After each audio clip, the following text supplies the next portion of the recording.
Okay everyone, so in this video we're gonna learn how you can delete a playlist on your YouTube channel. Okay, so to do this, just log into your YouTube channel. After that, just go up to the top right corner, click on your profile image. Now go to this one, YouTube Studio. In the left sidebar, just go to playlist.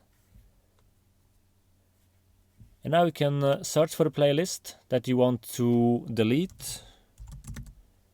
Just click on apply, and when you have found your playlist, you can just go and click on this one, edit on YouTube. Click on this one, and to be able to delete your playlist on YouTube, you need to locate these three dots. So by clicking on these three dots, you will open up this drop-down menu, and you will go down to this one, delete playlist. Just click on that, and you will get this pop-up, delete playlist. Are you sure you want to delete this playlist?